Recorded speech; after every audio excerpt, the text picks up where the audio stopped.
ناظرین السلام علیکم ناظرین اب تک ڈاکٹر دانش کے ساتھ حاضر ہوں. ناظرین اس سے پہلے کہ کچھ اہم بیانیے جو پہلے بھی تھے، بہت ہی اہم بیانیے، اس کو ڈسکس کریں گے اپنے مہمانوں سے. اس کے ساتھ ساتھ کل کچھ نئے بیانیے آئے ہیں، ان کو بھی شامل کریں گے. لیکن اس سے پہلے وزیر اعظم صاحب نے 2 سال کے بعد ایک اسٹیٹمنٹ دیا ہے. اس کے اوپر تھوڑا سا ہماری جو فگر ہے وہ بھی ہم سامنے لائیں گے. انہوں نے کہا کہ معیشت جو ہے وہ اب بالکل درست سمت میں چل نکلی ہے. یہ ان کا اسٹیٹمنٹ ہے، بہت بڑا اسٹیٹمنٹ ہے، وزیر اعظم کا اسٹیٹمنٹ ہے. اسلامی جمہوریہ پاکستان کے وزیر اعظم 5ویں ایٹمی قوت ہیں اور پہلی اسلامی ایٹمی قوت کے وزیر اعظم ہیں. انہوں نے اسٹیٹمنٹ دیا، لیکن میں چند جو ہے انڈیکیٹرز کو سامنے لا کر یہ دکھانا چاہتا ہوں کہ آج کی 2 سالہ حکومت، 2 سال لیا ہے میں نے پی ٹی آئی کی حکومت کو، اور جو 5 سال کی پی ایم ایل این کی حکومت ہے، ان کے اعداد و شمار اکانومی میں کیا تھے، کیا واقعی درست سمت میں ہیں یا تباہی کی طرف جا رہے ہیں. یہ انڈیکیٹر، یہ باتیں، یہ جو کچھ بھی فگرز ہم دے رہے ہیں یہ ہمارے نہیں ہیں. یہ آپ چاہیں تو آپ اسٹیٹ بینک کے ویب سائٹ پہ چلے جائیں، آپ اسٹیٹ بینک چلے جائیں، آپ منسٹری آف فائنانس چلے جائیں. یہ سرکاری اعداد و شمار ہے. آئیے یہ ایک کلپ دیکھتے ہیں. یہ 2 آپ کے حکومتوں کا کمپیریزن ہے. ایک طرف اسحاق ڈار ہیں، ایک طرف حفیظ شیخ ہیں، ایک طرف عمران خان ہیں، ایک طرف نواز شریف ہیں. آئیے دیکھتے ہیں. ہم سب سے پہلے جی ڈی پی گروتھ کی بات کریں گے. 2017 میں جی ڈی پی گروتھ تقریباً 5.7% تھا. پی ٹی آئی کی حکومت نے اسے گرا کر 1.5% کر دیا. آج یہ منفی 0.4% پر پہنچ گیا. قومی آمدنی کو کل $51 بلین کا نقصان ہوا. انفلیشن 2016-17-18 میں انفلیشن اوسطاً 4% تھا. پی ٹی آئی کے پہلے سال میں انفلیشن 7.3% ہوا. جنوری 2020 میں 14.6% تھا، جو کہ 72 سالوں کا تاریخی ریکارڈ ہے، اور اب یہ 9.6% پر ہے. غیر سرکاری ذرائع کے مطابق 10% سے زائد ہے. Revenue collection F B R سال 2017-18 میں ٹارگٹ تھا $3,539 بلین، $3,751 بلین جمع کیا گیا. Short fall $184 billion. P T I نے 2019-20 میں ٹوٹل شارٹ فال کیا $2,300 billion. Debt and liabilities latest S B P کا اسٹیٹ بینک کی ہے. نون لیگ نے 5 سال میں $13 ٹریلین قرض لیا. ایک مہینے میں $216 بلین اور ایک دن میں $7 بلین. پی ٹی آئی نے 2 سال میں $13 ٹریلین قرض لیا. ایک مہینے میں $619 بلین اور ایک دن میں $20 billion. Stock exchange market capitalization اگست 2018 میں $8,703 بلین تھی. جون 2020 میں $6,530 بلین ہو گئی. پی ٹی آئی حکومت میں ٹوٹل $2,173 بلین کی کمی ہوئی. ٹیکس ایگزمپشن 2018 میں کل ٹیکس ایگزمپشن دیا گیا $541 بلین. 2019 میں پی ٹی آئی دور میں ٹیکس ایگزمپشن دیا گیا $972 بلین. 2020 میں پھر ٹیکس ایگزمپشن دیا گیا $1,473 بلین. یو ایس ڈالر کے مقابلے میں پاکستان روپے کی قدر جنرل مشرف دور میں $70.85 کا تھا ڈالر. پیپلز پارٹی کے دور حکومت میں ڈالر $96.78. نواز شریف کے دور حکومت میں ڈالر $116.85 پر تھا. کیئر ٹیکر حکومت کے دور میں $123.85. اور اب پی ٹی آئی کے 2 سال میں یہ $165.85 تک پہنچ گیا ہے. پاکستان میں بے روزگاری کی شرح 2017-18 میں 35 لاکھ لوگ بے روزگار تھے. پی ٹی آئی دور حکومت میں 2 سال میں 1,17,00,000 افراد بے روزگار ہو چکے ہیں اور مزید بے روزگاری متوقع ہے. پی ایم ایل این کی حکومت کے آخری دن 31 مئی 2018 کو سرکولر ڈیٹ $1,004 بلین تھا. پی ٹی آئی حکومت میں 2018-19 میں سرکولر ڈیٹ $1,612 بلین تک پہنچ گیا اور اب 2020 میں یہ $2,200 بلین ہو گیا. Budget deficit P M L N میں بجٹ خسارہ 5 سالوں میں اوسطاً 5% تھا. پی ٹی آئی حکومت کا بجٹ خسارہ 2019 میں 8.9% ہو گیا. اس سال بڑھ کر 10% ہو جائے گا. Debt to G D P ratio P M L N حکومت کل پبلک ڈیٹ $24.95 ٹریلین جو کہ جی ڈی پی کا 72.5% تھا. 2 سال نے پی ٹی آئی کی حکومت نے اسے 96% پر پہنچا دیا. Current account deficit P M L N کے دور میں 2014-15 میں $2.81 بلین تھا. 2016 میں تھا $4.9 بلین. 2017 میں $12.6 بلین. پی ٹی آئی حکومت 2 سال میں $2.96 بلین پر لے آئی. ایف ڈی آئی بیرونی سرمایہ کاری پی ایم ایل این کے دور 2017 میں ایف ڈی آئی 926.3 بلین روپے تھی. پی ٹی آئی حکومت کے پہلے سال 2019 میں ایف ڈی آئی 5.7 بلین روپے رہی. Foreign currency reserves C M L N کے دور میں زر مبادلہ کے ذخائر اکتوبر 2016 میں تھے 19.9 بلین ڈالر, 2017 میں تھے 17 بلین ڈالر. پی ٹی آئی حکومت کے پاس جون 2019 میں تھے 7.3 بلین ڈالر, جون 2020 میں تھے 12 بلین ڈالر, اس وقت ہیں 12.5 بلین ڈالر. اگر ان سب چیزوں کا جائزہ لیا جائے تو P T I has ruined economy of Pakistan. G D P loss 50.5 billion dollar ہے, پبلک ڈیٹ جو انکریز ہوا ہے 29 بلین ڈالر, اسٹاکس ایکسچینج جو لاس ہوا ہے 30 بلین ڈالر, اور سرکولر ڈیٹ 2200 بلین روپیز ہے. یہ چند انڈیکیٹرز میں نے دیے ہیں. وزیر اعظم صاحب بلائیے شیخ صاحب کو اور پوچھئے کہ میں اتنا بڑا اسٹیٹمنٹ دیتا ہوں کہ اکانومی صحیح سمت میں چلی گئی ہے اور آپ پی ایم ایل این کی اکانومی پہ بہت کرٹیسائز کرتے تھے, تو یہ فرق میں نے آپ کے سامنے رکھا ہے کہ آپ کی 2 سال میں اکانومی کہاں کھڑی ہے اور ان کی 5 سال میں اکانومی کہاں کھڑی تھی. اس کے ساتھ ساتھ کچھ اہم بیانیے جو میں نے کہا ایک چھوٹا سا بریک لیتے ہیں, لیکن اس سے پہلے میں آج اپنے 2 اہم مہمانوں کا تعارف کرا دوں. میرے ساتھ ہیں محمد علی درانی صاحب, سیکرٹری جنرل مسلم لیگ فنکشنل, سابق وفاقی وزیر. آپ کا بہت شکریہ سر, آپ نے جوائن کیا. میرے ساتھ ہیں شاہ اویس نورانی صاحب, سیکرٹری جنرل جمعیت علماء پاکستان جے یو پی گروپ. آپ کا بھی بہت شکریہ. ناظرین ایک چھوٹا سا بریک, پھر اپنے مہمانوں سے بات کرتا ہوں.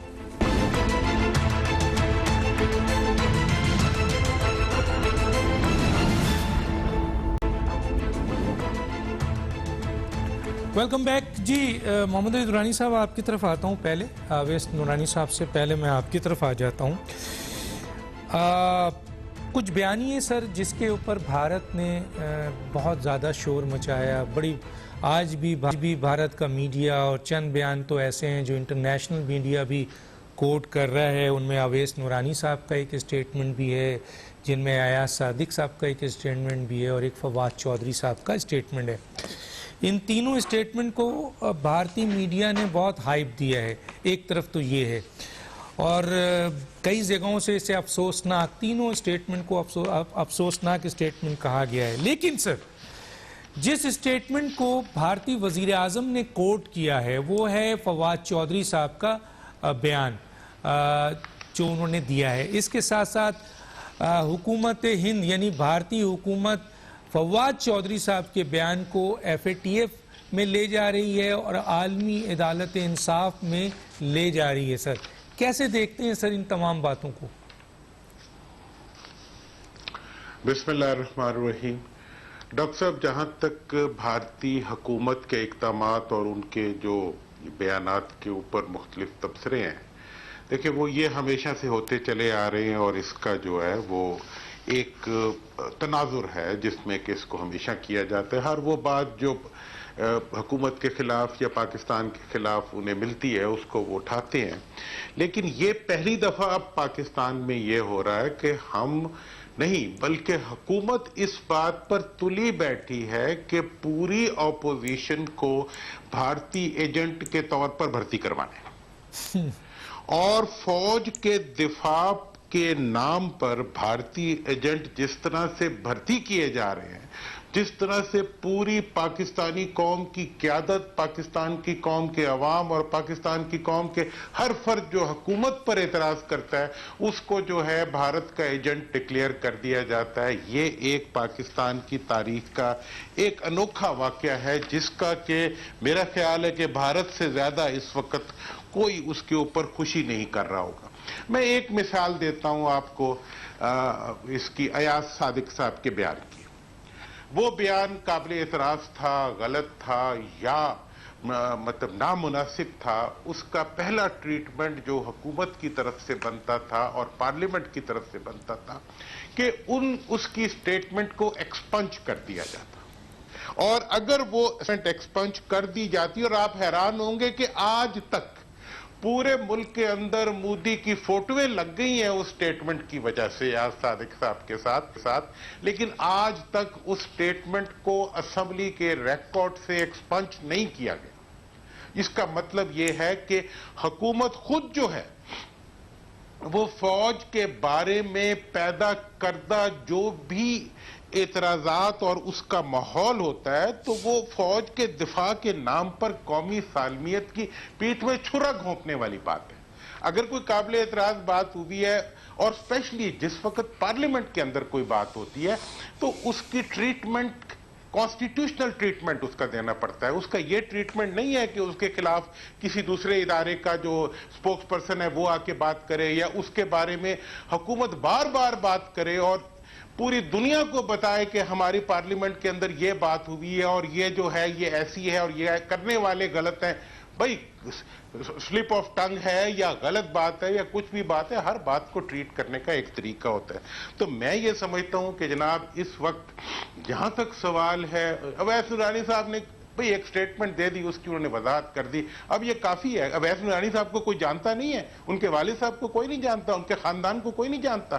تو لہٰذا اس ساری صورتحال میں یہ جو حکومتی رویہ ہے یہ بہت ہی زیادہ، آپ یوں سمجھیں کہ ہم اپنے ملک کے قومی اداروں کا دفاع جو ہے وہ سیاسی بھانڈوں کے ذریعے کروا رہے ہیں، جن کو نہ بات کرنے کا پتہ ہے، نہ انہیں تاریخ کا پتہ ہے، نہ انہیں اس اسلوب کا پتہ ہے. دوسری بات کہ انڈیا کے چینل نے کچھ کہہ دیا تو ہمارا پورے کا پورا حکومتی میشنری اور حکومتی جو سپوکس پرسنز ہیں ان کی ایک فوج نکل پڑے گی انڈیا کے بیان کو، انڈیا کے بیانیے کو لے کر پاکستان میں یہ ثابت کرنے کے بارے میں کہ جس کے بارے میں انڈی میڈیا یا انڈین میڈیا کے کسی چیتڑے نے بھی کچھ کہا ہے تو اس کو جو ہے پورے پاکستان کے اندر اس طرح پھیلایا جائے گا کہ اگر انڈیا اپنی پوری قوت بھی لگا لے تو وہ اس قوت سے اس کو نہیں پھیلا سکتا. تو میں جناب پہلی چیز جس کے اوپر نشاندہی کرنا چاہتا ہوں وہ یہ ہے کہ یہ انتہائی غیر ذمہ دارانہ رویہ ہے. میں بہت ذمہ داری کے ساتھ یہ کہہ رہا ہوں کہ یہ نادان دوستی نہیں ہے، یہ ایک حقیقی معنوں میں ملکی ادارے کے ساتھ ایک دشمنی ہے. پاکستان کی سالمیت کے خلاف پوری قوم کو کھڑا کرنے کی کوشش ہے. 70% افراد پہ مشتمل اپوزیشن کو آپ ملک دشمن، پاکستان کا غدار اور سب کچھ ڈکلیئر کر کے کیا آپ پاکستان کی خیر کر رہے ہیں یا پاکستان کے ساتھ دشمنی کر رہے ہیں؟ یہ سوال جہاں تک مودی صاحب کا سوال ہے، فواز صاحب کے سٹیٹمنٹس کا سوال ہے. فواز صاحب نے اگر کوئی غلط سٹیٹمنٹ دی ہے تو یقیناً اس کا ایک ٹول آئے گا ہمارے اوپر، لیکن یہ اصل مسئلہ یہ ہے کہ ایف اے ٹی ایف میں ہم اپنے کیس کو کنٹیسٹ ہی نہیں کر پا رہے. ایف اے ٹی ایف میں ہم نے پاکستان کے کیس کو اس قوت، اس جرت اور اس جسے کہتے ہیں ولولے کے ساتھ پیش ہی نہیں کیا کہ آج جو ہے مودی صاحب کی سٹیٹمنٹ کے بعد جو ہے کبھی عمران خان صاحب کی ٹانگیں کانپ رہی ہوتی ہیں شوگر مافیا کے سامنے اور کبھی ان کی ٹانگیں کانپ رہی ہوتی ہیں جی مودی صاحب نے بیان دے دیا. اور مودی نے بیان اور کیا دینا ہے، اسے ہمارے خلاف ہی دینا ہے نا. آپ تو اپنے آپ کو ڈیفینڈ کریں، آپ دنیا کی ایک حقیقت ہیں اور آپ کی قوم ایک حقیقت ہے. حقیقت میں جنگ یہ ہے کہ آپ انڈیا کے خلاف جنگ نہیں لڑے، آپ اپنی قوم کے خلاف جنگ لڑے ہیں، آپ اپنی نااہلی کے خلاف جنگ لڑے ہیں. آپ کی اس وقت حالت وہ ہے کہ اگر یہ کہا جائے کہ روم جل رہا تھا اور نیرو جو تھا وہ بانسری بجا رہا تھا تو یہ غلط نہیں ہوگا. اس وقت پاکستان کا غریب جو ہے وہ بھوک اور وہ غربت کی چکی میں پس رہا ہے. آپ نے ابھی معیشت کے وہ اشاریے دیے جن کو سننے کے بعد جو ہے ہر ایک کو پتا چل جاتا ہے کہ کیا ہے. اس سے آگے کا سن لے کہ آٹا جو چوری ہوا 950 ارب سے زیادہ کا تخمینہ ہے، چینی چوری ہوئی 300 ارب سے زیادہ کا تخمینہ ہے، تو آپ کی بجلی چوری ہوئی 1000 ارب سے زیادہ کا تخمینہ ہے. اور آپ حیران ہوں گے کہ یہ ساری چوری جو ہے یہ پی ٹی آئی کے جھنڈے اٹھا کے حکومتی اہلکاروں نے حکومتی خزانے سے نہیں بلکہ عوام کی جیبوں پر ڈاکے ڈالے. اور یہ وہ ڈاکے ہیں جن کے نتیجے میں اور اب جو ہے اس کے اوپر اپنے ٹائیگر بوکے بھی چھوڑ دیے ہیں.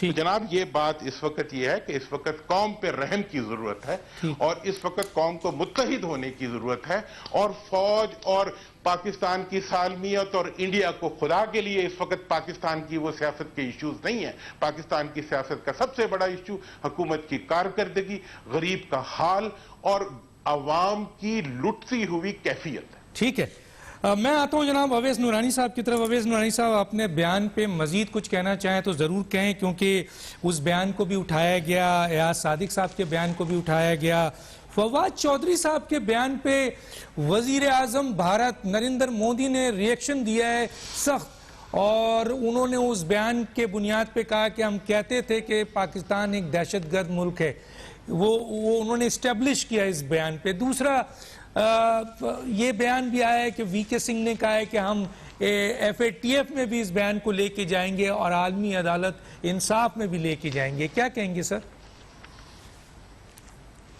بسم اللہ الرحمن الرحیم.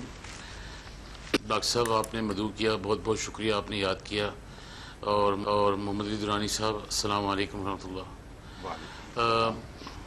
ڈاکٹر صاحب شروع میں اپنے سے کیا کہوں آپ کو اچھی طرح معلوم ہے. میں نے حقیقتاً وہی جو سلپ آف ٹنگ ہوا تھا اس پہ میں نے اپنی وضاحت بھی پیش کر دی تھی، اور الحمدللہ کوئی ایسی خدا نخواستہ گفتگو نہیں ہے کہ انسان یہ کہے کہ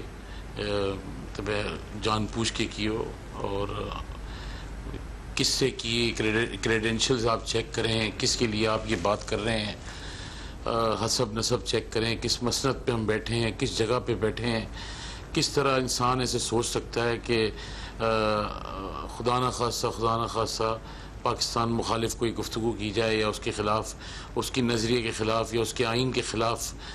اور اللہ تعالیٰ ہمیں، کیونکہ ہمارے اکابر اور اسلاف نے اپنے خون سے اس ملک کی آبیاری کی ہے، اللہ تعالیٰ ہمیں وہ دن ہی دیکھنا ہی نصیب نہ ہو کہ اگر ہم اس قسم کی گفتگو کریں. بہرحال وہ ایک واقعہ تو ہو گیا، اور اللہ تعالیٰ بہتر دلوں کا حال جانتا ہے. مگر یہ کہ میں ٹوٹل 100% محمد علی درانی صاحب کی جو پوری گفتگو ہے، میں اس کے پورے من و من اس کو ایکسیپٹ، بالکل ایگزیکٹلی من و من، یعنی میں حرفاً اس کو سیکنڈ کرتا ہوں. اور اس کے ساتھ دیکھیں، جہاں تک رہی بات انڈیا کی اور فواد چودھری کے بیان کی، تو میں فواد چودھری کے ساتھ اس لیے کھڑا ہوں گا کیونکہ وہ پاکستانی ہے، محب وطن ہے، اور وہ ایک منصب پہ بیٹھا ہے. اور ظاہر ہے ہم انڈیا کے خلاف ہمارا ایک پورا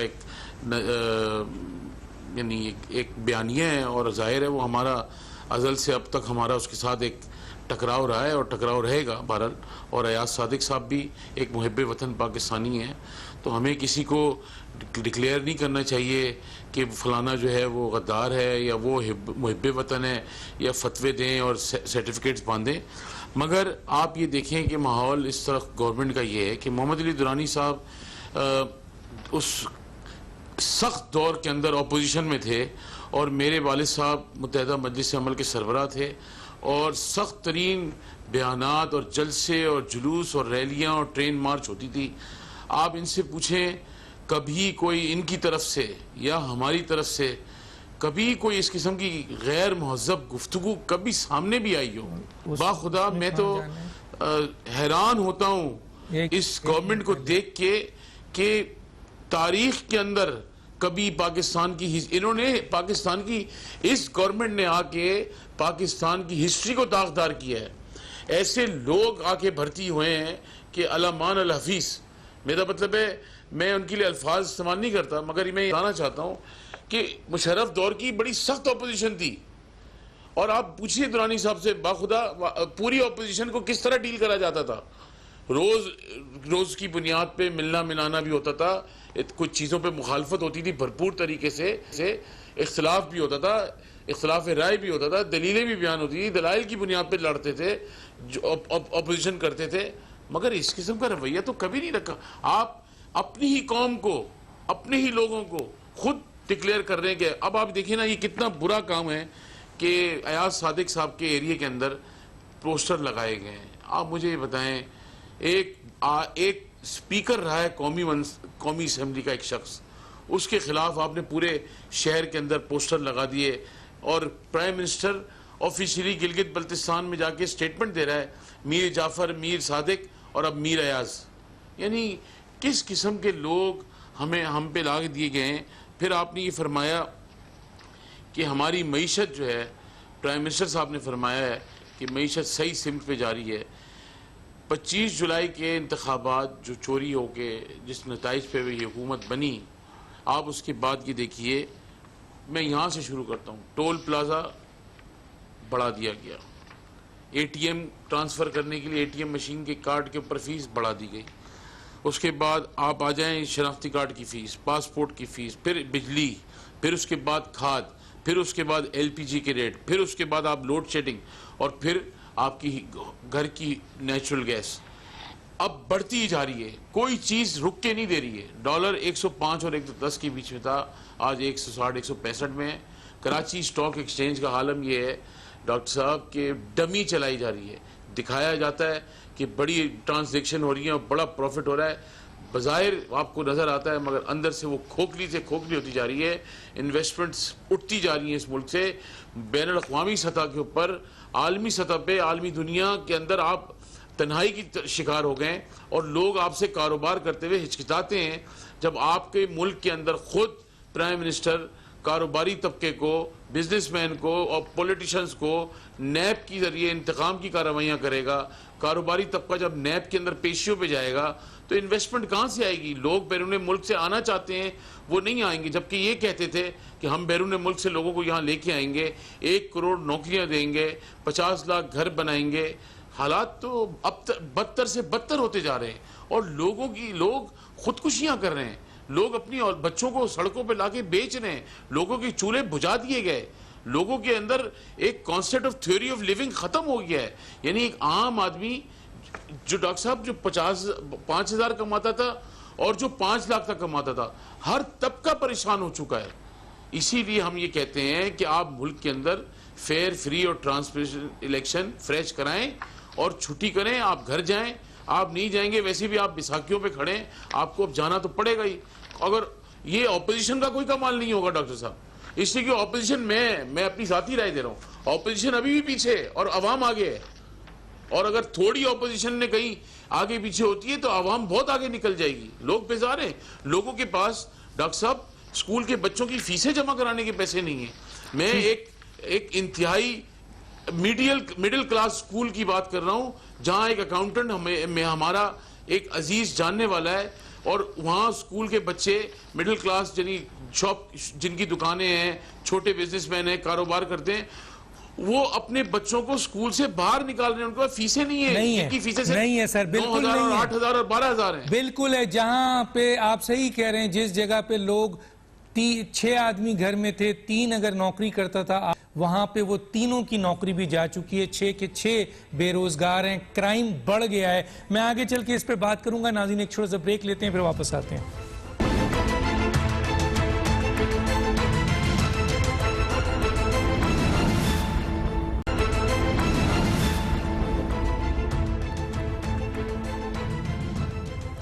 ویلکم بیک۔ درانی صاحب، میں 2 بیانات کو لے کر آپ کے سامنے آتا ہوں، وزیر اعظم کے ابھی حالیہ جو کل انہوں نے دیا ہے۔ اچھا، ماضی میں بھی وزیر اعظم کے اس بیان پہ بہت زیادہ کرٹیسائز کیا گیا، لوگوں نے، عام پاکستانی نے اس چیز کو نہیں پسند کیا کہ وزیر اعظم کا جو منصب ہے وہ بہت رسپیکٹیبل ہوتا ہے، وہ پورے پاکستان کا وزیر اعظم ہوتا ہے، مخالفین کا وزیر اعظم ہوتا ہے۔ انہوں نے منہ پہ ہاتھ رکھ کر دھمکیاں دی، جو آپ نے بھی دیکھا۔ ابھی انہوں نے جو یہاں گلگت بلتستان میں انہوں نے کہا کہ قوم دیکھے گی کہ کس کے ٹانگیں کانپتی ہیں اور کس کے پسینے چھوٹتے ہیں، یہ بہت بڑی دھمکی دی ہے ان کو۔ میں ایک تو سوال یہ رکھوں گا کہ آخر وزیر اعظم کے پاس ایسی کون سی طاقت ہے، کون سی ایسی ایکسٹرا طاقت ہے جو پچھلے وزیر اعظموں کے پاس نہیں تھی، جو ایسے بیانات نہیں دیتے تھے، جو ان کے پاس ہے، یہ پوچھنا چاہوں گا۔ اور دوسرا، انہوں نے پہلے بھی جنرل الیکشن میں انہوں نے جنوبی صوبہ بنانے کی بات کی تھی، یہاں عبوری گلگت بلتستان صوبہ بنانے کا اعلان کر دیا ہے، کیا کہیں گے اس پہ؟ ڈاکٹر صاحب، اب دیکھیں، میں تو ہارش ورڈز یوز کرنے میں آپ کو پتہ ہے بہت ہی احتیاط کرتا ہوں، لیکن اس کو کہا تو بیوقوفی جاتا ہے، لیکن ہم انہی کا لفظ استعمال کریں گے کہ مطلب اس لا علمی اور اس نادانی اور اس ناسمجھی اور اس نافہمی اور اس کم فہمی جو کہ کم عقلی کی حدوں کو چھو رہی ہے، اس جگہوں پہ بیٹھ کے آخری حد تک بڑے عہدے پر موجود فرد کا یہ باتیں کرنا، حقیقت میں یہ ہمیں پریشان نہیں کرتا، ہمیں اپنے آپ سے مایوس کرتا ہے، ہمیں اپنی نظر میں گرا دیتا ہے۔ ہم اس لیے شرمندہ ہو جاتے ہیں کہ ایک ایسا فرد جو اس قسم کی گفتگو، زبان اور کلچر اور اس قسم کے رویوں کو اختیار کرتا ہے، وہ آج میرے ملک پاکستان کا وزیر اعظم ہے، جس کو قائد اعظم محمد علی جناح نے بنایا تھا، اور جس نے اتنے بڑے بڑے لیڈر پیدا کیے ہیں کہ جن کو آج دنیا کی تاریخ میں یاد رکھا جاتا ہے، اور ان سب کا وہ کہتے ہیں راگوں کے نشے من میں، راگوں کے تصرف میں عقابوں کے نشے من. اس سے زیادہ میں اب اور اس کے اوپر کچھ نہیں کہہ سکتا. اب جہاں تک تعلق ہے ان کی سٹیٹمنٹس کا، ان کے اقدامات کا، تو ڈاکٹر صاحب میں یہ بتانا چاہتا ہوں کہ اس وقت تک کوئی بھی قدم ایسا نہیں ہے جو پاکستان کے مفاد میں ہوا ہو، لیکن 2 قدم میں ایسے گنا دیتا ہوں، جیسے چینی کا نوٹس لیا گیا، جیسے آٹے کا نوٹس لیا گیا، جیسے بجلی کا نوٹس لیا گیا، جیسے مہنگائی کا نوٹس لیا گیا. 2 اقدامات اور اٹھا دیے گئے ہیں، اور اس کے لیے جو آپ نے اس وقت جو اتھارٹی کے لیے، جو راوی ریور ویو اتھارٹی اور کراچی کے جزیروں کے لیے جو آپ نے لیجسلیشن کی ہے، ڈاکٹر صاحب آپ کو میں ریکویسٹ کروں گا کہ آپ اس لیجسلیشن کو پڑھیں. اس لیجسلیشن کے نتیجے میں پاکستان کی زمینیں اور پاکستان کے اندر موجود علاقوں کو ایسٹ انڈیا کمپنی کے حوالے کیا جا رہا ہے، ان افراد کے حوالے کیا جا رہا ہے، اور ان کو وہ اختیارات دیے جا رہے ہیں جس اختیارات کے تحت وہ ان علاقوں کے اندر غیر ملکی کمپنیوں کو لا کے انہی ٹرمز کے اوپر آباد کر سکتے ہیں. اور یہ وہ اختیارات ہیں جو ان اتھارٹیز کو دیے جا رہے ہیں، جو کبھی ڈی ایچ اے کو بھی نہیں دیے گئے، جو کبھی ایل ڈی اے کو بھی نہیں دیے گئے، جو کبھی کے ڈی اے کو بھی نہیں دیے گئے، جو سی ڈی اے کو بھی نہیں دیے گئے. اور انہیں یہ بھی اختیار دیا جا رہا ہے کہ وہ باہرلے اداروں سے اور ملکوں سے یہاں کے رقبے کے اوپر قرضے بھی لے سکتے ہیں، ڈونیشنز بھی لے سکتے ہیں. انہیں یہ بھی حق دیا جا رہا ہے کہ وہ زمینیں جو وہاں پہ بسنے، لاہور کے 45 کلومیٹر کے علاقے کو ریور ویو اتھارٹی کے حوالے کرتے ہوئے اس کے اندر ہزاروں جو خاندان بستے ہیں، ان کی زمینوں کو ان لینڈ مافیا کے حوالے کر دیا جائے گا، جو حکومت نہیں ہے بلکہ حکومت کے ہینڈ پکڈ لوگ ہیں، جن کے پاس یہ اختیار ہوگا کہ وہ اس علاقے کو اپنی مرضی سے ڈیولپ کریں اور اس پہ اپنی حکمرانی قائم کریں. اور یہی کچھ کراچی کے جزیروں کے ساتھ بھی کیا جا رہا ہے. تو میں یہ سمجھتا ہوں کہ ان کا ہر قدم جو ہے وہ حقیقت میں پاکستان کی سالمیت اور پاکستان کے عوام کے مفادات کے خلاف ہے. پہلے ماضی کی کرپشن سے کسی کو انکار نہیں ہے جناب، ماضی میں جو کرپشن ہوتی تھی وہ ڈیولپمنٹ میں سے ہوتی تھی. اب جو کرپشن ہوتی ہے وہ حکومتی فلیگ بیئررز جو ہیں وہ اپنی ہاتھ ڈال کے غریب عوام کی جیبوں کو نوچتے ہیں، ان کی روٹی کو چھینتے ہیں، ان کے کپڑے کو چھینتے ہیں، ان کی بجلی کو چھینتے ہیں. تو لہٰذا میں اس واقعے کے اوپر اپوزیشن سے بھی ایک درخواست کرنا چاہوں گا جی سر کہ جناب والا آپ نے جو تحریک چلانی ہے، آپ نے جو جدوجہد کرنی ہے، وہ آپ حکومتی اقدامات کے خلاف کریں.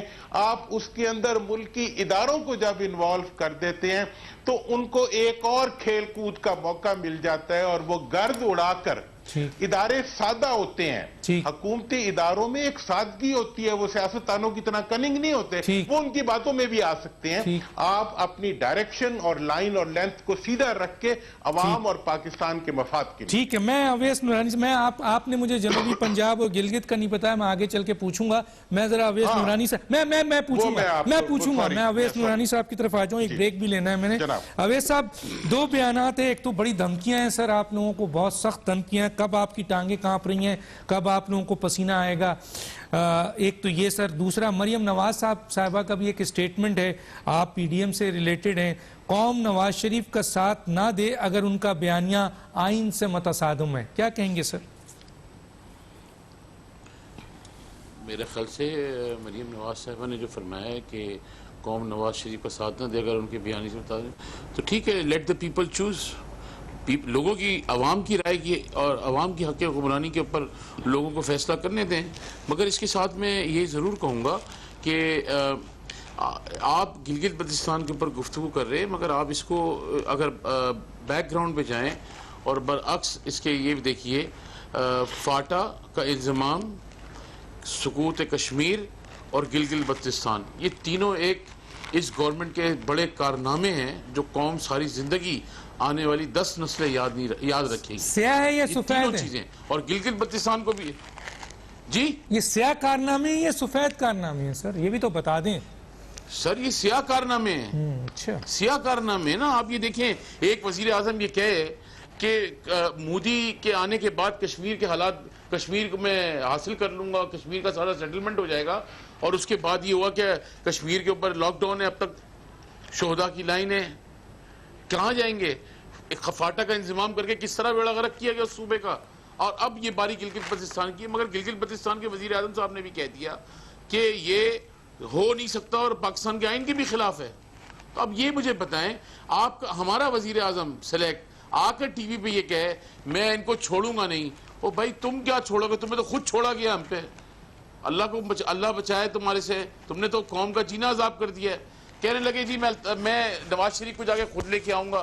بھائی آپ پہلے پرائم منسٹر بننے سے پہلے آپ نصیر اللہ بابر صاحب کے ساتھ لندن گئے تھے کہ میں الطاف حسین صاحب کو لے کے واپس آؤں گا ملک کے اندر انٹرپول کے ذریعے اور میں سزا دوں گا. وہ لا نہیں سکے. اسحاق ڈار کے لیے آپ بھی یہی گفتگو کرتے ہیں. اور لیکن آج تو وزیر اعظم ہے نا سر, آج تو وہ وزیر اعظم ہے. بڑی طاقت ہوتی ہے سر. اب تو سارے اختیارات ہیں نا آپ کے پاس. آپ کے پاس سارے اختیارات ہیں نا, آپ استعمال کریں. سب سے پہلے قومی دہشت گرد جو ہے, ملک کا سب سے بڑا جو دہشت گرد ہے, اس کو لے کے آئیں. آپ لے کے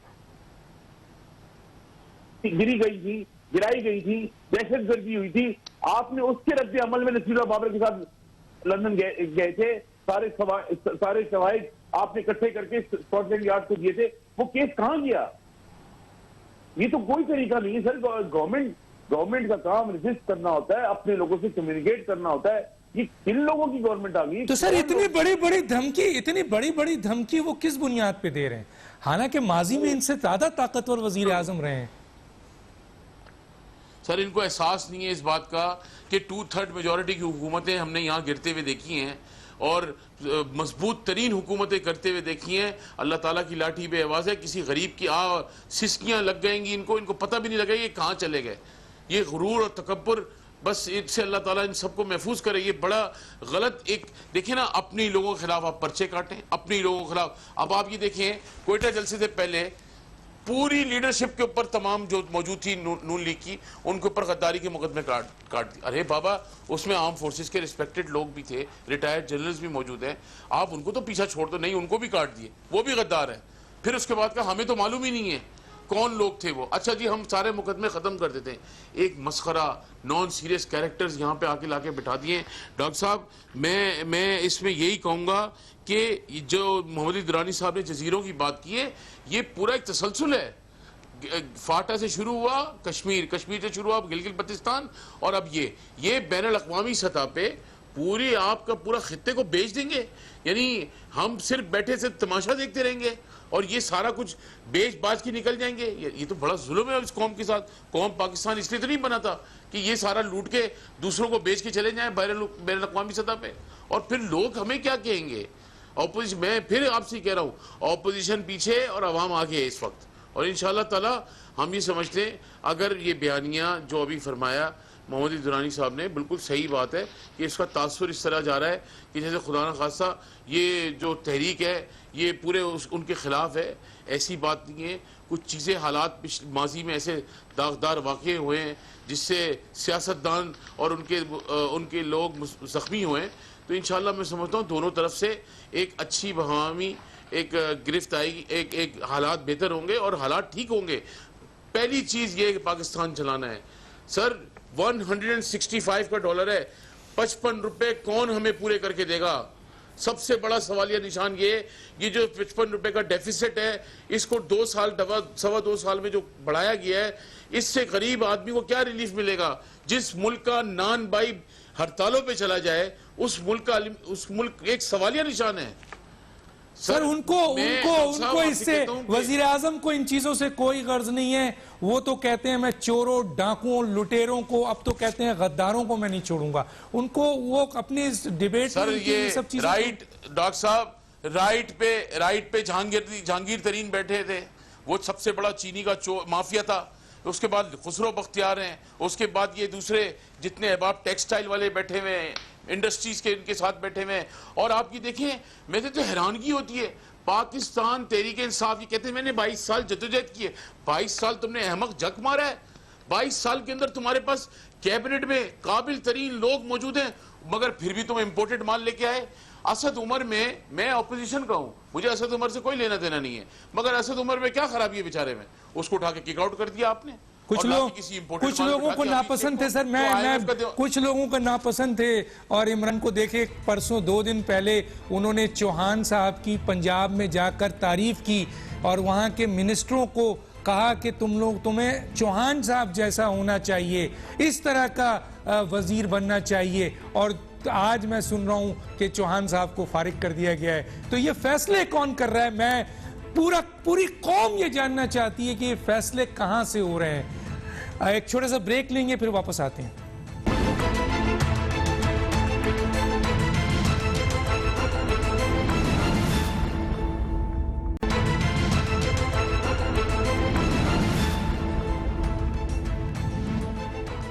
ویلکم بیک. دورانی صاحب میرے پاس 3 منٹ ہے، اس کا جواب چاہوں گا کہ کل جب عمران خان صاحب جنرل الیکشن لڑ رہے تھے تو انہوں نے جنوبی پنجاب صوبے کا وعدہ کیا. آج 2 سال سے زیادہ ہے آپ کے سامنے. اب گلگت بلتستان گئے ہیں، وہاں انہوں نے عبوری صوبے کا وعدہ کر کے آئے ہیں، وہاں بھی الیکشن ہو رہا ہے. کیا کہیں گے سر؟ اس کا جواب تو جناب انہوں نے اپنی تقریر میں دے دیا کہ ان کا تبدیلی کوئی بٹن تو نہیں ہے جس کو دباؤں گا تو تبدیلی آ جائے گی. مطلب یہ ہے کہ جو وہ کہتے ہیں اس کا ان کا مطلب نہیں ہے. وہ ایک فارغ الفاطر العقل قسم کی افراد پہ مشتمل ایک حکومت ہے جس کو کچھ نہیں پتا. وہ یہ سمجھتے ہیں کہ جی اس وقت جو چیز ہمیں کامیابی دے سکتی ہے وہ ہم نے کہنی ہے. ان پہ ضمیر کا کوئی بوجھ نہیں ہے، ان پہ اپنے کہنے کا کوئی بوجھ نہیں ہے. ابھی وہ کہہ رہے تھے میں لنڈن جا کے پرائم منسٹر سے بات کروں گا. انہیں یہ تو بتائیں کہ آج تک انہوں نے ابھی کوئی لنڈن کا سرکاری دورہ بھی کیا ہے؟ کیا انہیں لنڈن سے کوئی سرکاری دورے کی دعوت بھی ملی ہے؟ کیا انہوں نے کتنی کوشش کی ہے وہ دعوت لینے کی؟ تو مطلب یہ ایک ایسی حکومت ہے جس نے پاکستان کو بھی رسوا کر دیا ہے، پاکستان کے عوام کو بھی رسوا کر دیا ہے، اور پاکستان کی معیشت کو بھی برباد کر دیا ہے، پاکستان کے غریبوں کو اجاڑ دیا ہے. اس موقع پہ تو میں یہ سمجھتا ہوں کہ حکومت کے بعد دوسرا جو زور اور دوسرا جو الزام اور دوسرا جو جرم آ رہا ہے وہ خود اپوزیشن کا آ رہا ہے کہ اپوزیشن وہ کردار ادا نہیں کر رہی جو عوام چاہتے ہیں. آج اگر عوام کو ریفرنڈم کے لیے کال کیا جائے تو پورا پاکستان سڑکوں پہ نکل آئے گا. اور یہ میں آئینی بات کر رہا ہوں کہ پورا ملک کا سب سے بڑا ادارہ جو ہوتا ہے جو پارلیمنٹ کو منتخب کرتا ہے وہ عوام ہوتے ہیں. آپ عوام کا حال تو دیکھیں، عوام کا حال تو پوچھیں. ابھی تو مطلب یہ ہے کہ عوام کے حال کی بات کر دو تو جناب یہ چور ہیں، اور جو چور ہے وہ چور ہے. اور آپ کو کس نے اختیار دیا ہے کہ احتساب کے عمل کو آپ خود لے کے چلے؟ وہ تو عدالتوں نے چلانا ہے. اور آپ کے خلاف جو عدالتوں میں فیصلے ہوئے پڑے ہوئے ہیں ان کو رکوانے کا آپ کو کس نے استحقاق دیا ہوا ہے؟ الیکشن کمیشن کے اندر آپ کے خلاف ہر چیز رکی پڑی ہے. مطلب یہ ہے کیوں رکی ہوئی ہے سر؟ کیوں رکی ہوئی ہے؟ عدالتوں میں فیصلے ان کی حمایت میں آئیں اور دوسری بات نچلے عدالتوں میں، اور دوسرا الیکشن کمیشن فیصلہ نہ دے، نیب وہی کام کرے جو ان کے منشا ہو، یہ کہیں کہ میں پروٹیکشن آرڈر نہیں دوں گا جبکہ یہ استحقاق اسپیکر کا ہے. تو سر کون ہے ان کے پیچھے سر کہ وزیر اعظم اتنی بڑی باتیں کر رہے ہیں اور وزیر اعظم ہے؟ دیکھیں جی، یہ تو عوام کو یہ بتاتے ہیں کہ ہم اور فوج ایک پیج پہ ہیں اس لیے ہم مضبوط ہیں، لیکن میرا اس کے بارے میں دوسری رائے ہے. میری یہ رائے ہے کہ اپوزیشن ابھی تک عوام کے پیج پہ نہیں آئی. اپوزیشن نے آج تک عوام کے جذبات کی ترجمانی نہیں کی. اپوزیشن نے آج تک عوام کے حالت زار کے لیے آواز نہیں اٹھائی. جلسے تو بڑے کامیاب کر رہے ہیں سر، کی باتیں کرتے ہیں. جلسے تو بڑے کامیاب کر رہے ہیں سر. دیکھیں بس آخری 10 سیکنڈ کہہ رہا ہوں کہ آپ نے تو جلسوں کی دیگ کا چاول چیک کر لیا. یہ عوام کے جذبات کی ریفلیکشن ہے. تحریکیں جو ہوتی ہیں وہ جلسوں کا نام سن لیا اویس نورانی صاحب، عوام آپ کے ساتھ کھڑی ہے لیکن آپ فیصلہ نہیں کر رہے. ٹائم نہیں ہے ورنہ میں آپ